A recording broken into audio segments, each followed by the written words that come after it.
Before we begin, listen carefully. What you are about to hear is not fiction, not folklore, not exaggerated horror made for clicks.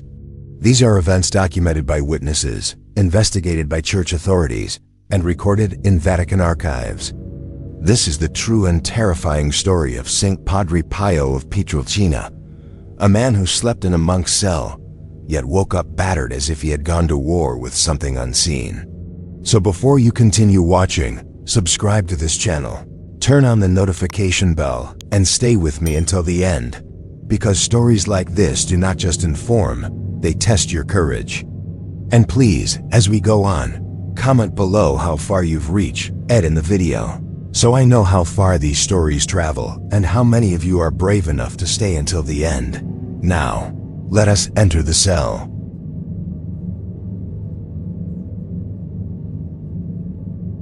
Padre Pio was born Francesco Forgione in 1887 in a poor village in southern Italy called Pietrelcina.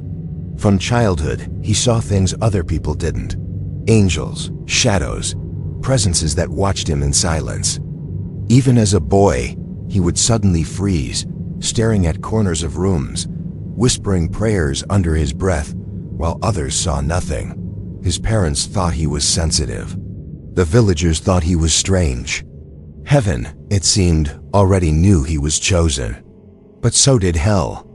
By the time Francesco entered the Capuchin order and became Padre Pio, his life had turned into a battlefield. He was sickly, weak, and often bedridden.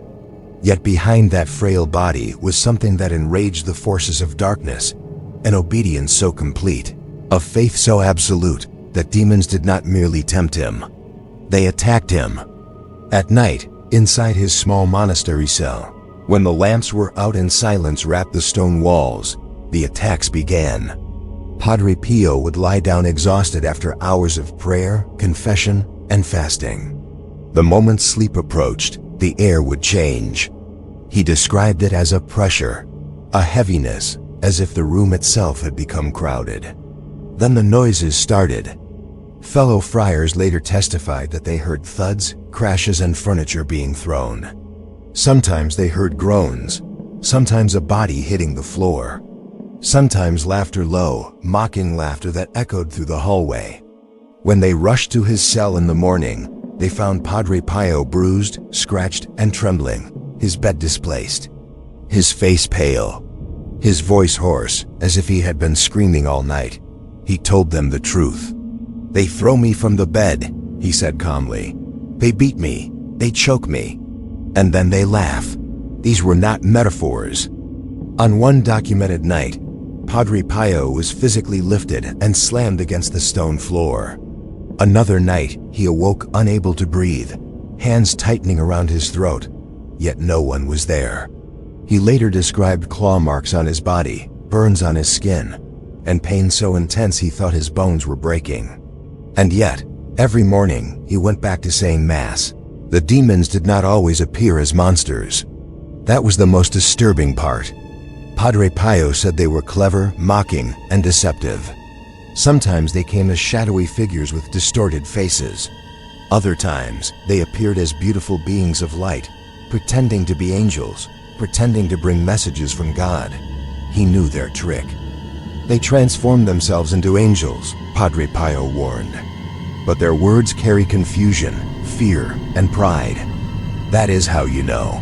This was no imagination. Vatican officials later investigated these claims because too many witnesses reported the same events. Too many bruises, too many noises. Too many monks heard him crying out in prayer in the middle of the night, begging God for strength while something unseen mocked him. One friar testified that when he asked Padre Pio why the devil hated him so much, Padre Pio answered quietly, "Because I belong to God completely, and that is where the darkness truly begins."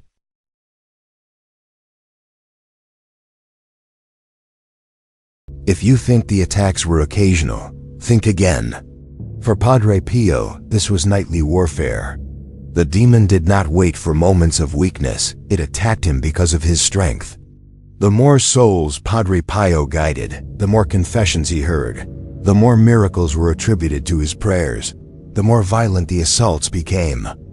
Every night, when the monastery fell silent, his cell became a battleground. Padre Pio said the devil would scream insults at him, mocking Christ, mocking the Virgin Mary, mocking the Eucharist. Sometimes the voices came from the walls, sometimes from the ceiling, sometimes from within his own mind, but always with a presence so real that his body reacted with pain. He was once found curled on the floor, whispering the rosary, his habit torn, his face swollen. When asked what happened, he said simply, "They wanted me to stop praying." Imagine that.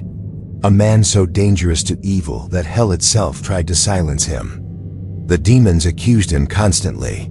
They told him he was a fraud, that his miracles were lies, that God had abandoned him, that the stigmata on his hands, those bleeding wounds that mirrored Christ's crucifixion, were tricks of pride. And sometimes, they tried something far worse. They pretended to be God. Padre Pio described moments when a voice, calm and authoritative, commanded him to stop fasting, stop confessing people, stop offering suffering. The voice claimed obedience, but obedience without humility. Padre Pio said that is when he knew it was not God. God brings peace, he said.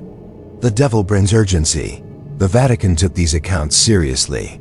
Church authorities monitored him for years. Doctors examined him. Psychologists questioned him. Investigators watched for inconsistencies. They found none.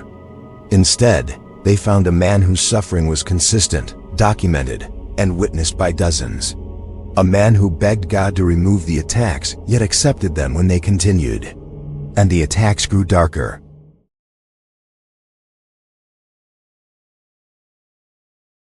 By the time Padre Pio reached his 40s, the demons realized something terrifying. They could not break him. Every beating only strengthened his resolve. Every mockery deepened his humility. Every night of terror ended with morning mass. And this is when hell changed its strategy. The attacks became smarter. No longer just fists and violence, but psychological warfare. One night, Padre Pio awoke to find his cell filled with light. Not darkness, not shadows. Light pure, radiant, beautiful. A figure stood before him, calm and majestic, speaking softly. It claimed to be his guardian angel. It praised his suffering. It told him he had already suffered enough. That God was satisfied. That he could rest now. Padre Pio listened carefully. Then he asked one question. "Do you obey Christ crucified?" The light vanished instantly. The cell shook violently. Padre Pio was thrown from his kneeler, slammed against the wall, and dragged across the stone floor. He later said that the rage he felt in the presence was not human. It was ancient, furious, humiliated. This was the pattern. Whenever he exposed their lies, the violence intensified. One documented night, several friars were awakened by what sounded like a body being thrown repeatedly against stone walls. They ran toward Padre Pio's cell, but stopped outside the door, frozen. Inside, they heard growling voices speaking in distorted tones, some mocking, some screaming, some whispering prayers backward. When morning came, Padre Pio opened the door himself. His face was bruised, his eyes sunken, his hands trembling. He smiled gently and said, "They were very angry tonight." That sentence alone terrified the monks, because it meant something horrifying. He was accustomed to it. Doctors examined him again.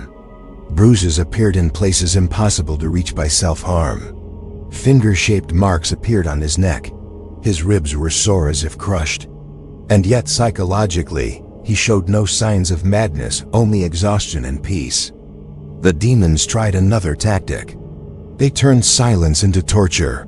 For weeks, Padre Pio reported complete spiritual darkness.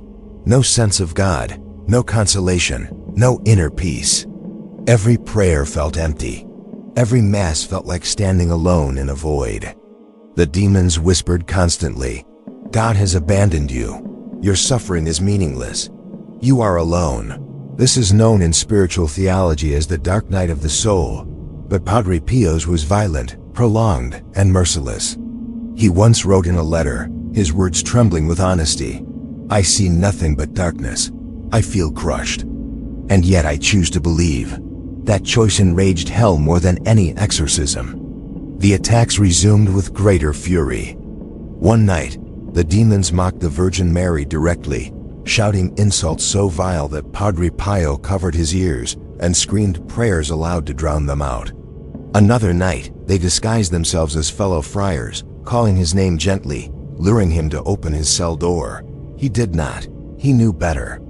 And then came the night Padre Pio believed he would not survive. He later described being lifted off the ground, slammed repeatedly, and strangled until his vision darkened. He felt his heartbeat slowing. His lungs burned. He surrendered himself completely to God, whispering, "Into your hands." Suddenly silence. He collapsed to the floor, unconscious. The next morning, monks found him barely able to stand. Blood stained his habit. His voice was weak. And yet when they begged him to rest, he said something chilling. They were allowed only this much. Allowed. That word changes everything. Because it suggests that the demons were not in control. Someone else was.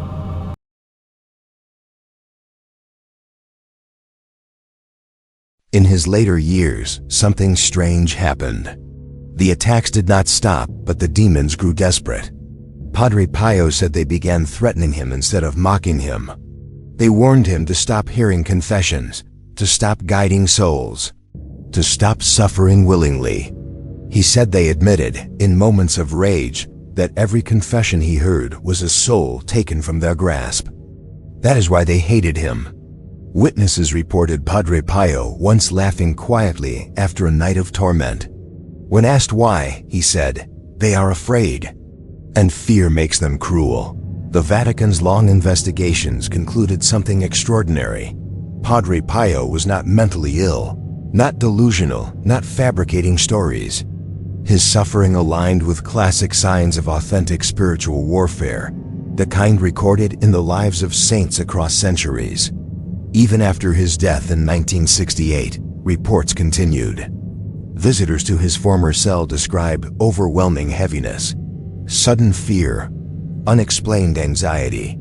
Others felt deep peace. Priests said the place felt contested, as if a battle had once been fought there and echoes remained. Padre Pio's body, when exhumed decades later, was found remarkably preserved, a final silent testimony. Hell failed. Faith endured. And Padre Pio, once beaten in the dark, now stands as a warning, not to believers, but to demons.